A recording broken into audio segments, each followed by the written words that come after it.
कोटगाव. कोटगाव एक सुंदर गाव. जसे आपण लहानपणी एक चित्र रेखाटायचो. एक गाव, डोंगर, त्यामधून जाणारा सुंदर असा रस्ता. कोटगावमध्ये खूप थंडी होती. आज ट्रेकसाठी निघायचे होते. सगळे आपापली बॅग पॅक करत होते. चहा नाश्ता करून निघायच्या अगोदर आम्ही कॅम्पच्या पटांगणामध्ये एकत्र जमलो. ट्रेक गाईडने आम्हाला काही सूचना दिल्या आणि आम्ही ट्रेकसाठी प्रारंभ केला. गप्पा मारत ट्रेकचा आनंद घेत आम्ही निघालो. कोटगाव पासून खुजाईपर्यंतचा प्रवास सुमारे 10 ते 12 किलोमीटर आहे. आता ट्रेक अवघड होत होता. घनदाट जंगलातून, देवदार आणि पाईन वृक्षांच्या छायेतून आम्ही ट्रेक करत होतो. आता आपण केदारखंड ट्रेकबद्दल थोडीशी माहिती जाणून घेऊ. केदारखंड ट्रेकचा कालावधी आहे 5 ते 6 दिवस. तो सोपा ते मध्यम गटामध्ये होतो. सर्वोच्च उंची आहे 12,500 फूट. एकूण अंतर आहे 20 ते 23 किलोमीटर. सर्वोत्तम वेळ आहे नोव्हेंबर ते एप्रिल.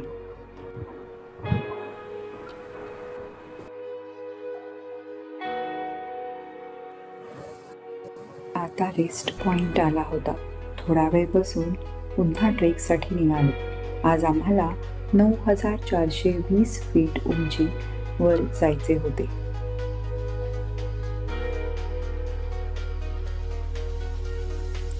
इतकी थंडी असूनही आम्हाला सारखी तहान लागत होती.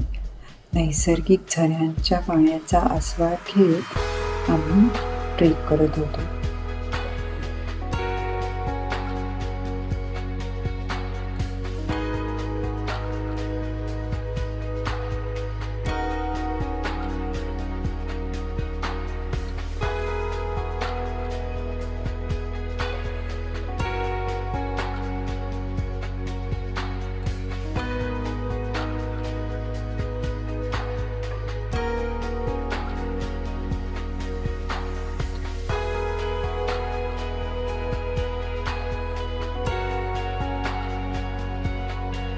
थोड्या अंतरावर गेल्यावर आम्ही एका सुंदर ठिकाणी विश्रांती घेतली.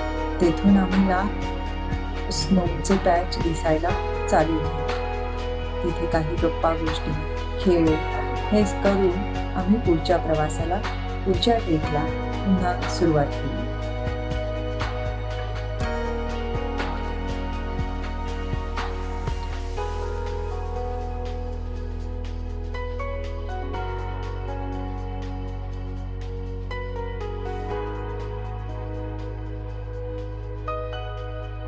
मधून झऱ्यांचा खळखळ पाण्याचा आवाज येत होता. आम्ही मस्त खूप थंड पाणी पिण्याचा आनंद घेतला. या ट्रेकमध्ये वेगवेगळ्या पक्ष्यांचा सुरेल तालबद्ध आवाज ऐकत आम्ही ट्रेक 10 ते 12 किलोमीटरचा ट्रेक कधी पूर्ण केला समजलेच नाही. खुजाई कॅम्प वरती आम्ही साधारण 2:30च्या दरम्यान पोहोचलो. चारही बाजूंनी हिमालय, पर्वतरांगा आणि मध्यभागी आमची कॅम्प.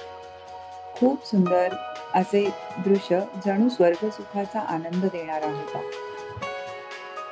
खुजाई कॅम्प साईटवर पोहोचताच दुपारचे जेवण, थोडी विश्रांती घेऊन सगळ्या ट्रेकर्सनी क्रिकेट खेळण्याचा प्लॅन बनवला. तिचे जेवण करून स्टार गेझिंग करण्यासाठी आम्ही सगळे रात्री थोडा वेळ मस्त गप्पा गोष्टी करत जागलो. रात्री ताऱ्यांचे निरीक्षण करून झोपी गेलो. दुसऱ्या दिवशी आम्हाला पुढच्या ट्रेकसाठी निघायचे होते. सकाळी लवकर उठून फ्रेश होऊन आम्ही मस्त वॉर्मअप केला. हिमालयात सूर्यनमस्कार घालण्याचे भाग्य मला त्या दिवशी लाभले. त्यानंतर ब्रेकफास्ट करून पुढच्या ट्रेकसाठी सगळे तयार होते.